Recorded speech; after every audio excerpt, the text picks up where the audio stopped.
যারা যারা চালতা খেতে পছন্দ করেন তারা অবশ্যই আমাদের এই গ্রামীণ পদ্ধতিতে একবার চালতা বানিয়ে খাবেন। আমরা মাটির চুলায় রান্না করার পরে যখন চুলার মধ্যে অনেক কয়লা হয়, তো ওই কয়লায় আমরা চালতাটাকে ভালো করে পুড়িয়ে নিই।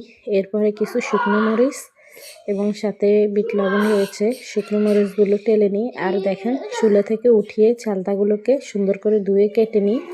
এরপর আমরা শিলপাটায় এগুলোকে ছেঁচে নিয়ে একবারে নরম করে ফেলি। এগুলো কিন্তু চুলা থেকে উঠানোর পরেও অনেক নরম হয়। তো এরপর দেখা গেছে আমরা এগুলোকে শিলপাটায় ভালো করে থেতলিয়ে নিই এবং এটাকে অনেক থেতলানোর পরে এর মধ্যে শুকনো মরিচগুলো কুড়ে নিই, সেগুলোকে ভেঙে তারপরে এই যে লবণের সাথে ভালো করে মিক্স করে নিই। বেশিরভাগ দেখা গেছে এই মরিচগুলো যখনই দিই তখন টেস্টটা দ্বিগুণ বেড়ে যায়। আবার অনেকেই দেখা গেছে এগুলোতে মরিচের গুঁড়াও ব্যবহার করতে পারেন। তো এরপর আমরা এই থেতলানো চালতাগুলো দিয়ে, মরিচ দিয়ে এবং সাথে এই যে গুড় দেখতে পাচ্ছেন, এখানে কিন্তু গুড় দেওয়া হয়েছে। অনেকে চাইলে মিষ্টিটা বাড়ানোর জন্য হালকা চিনি দিতে পারেন।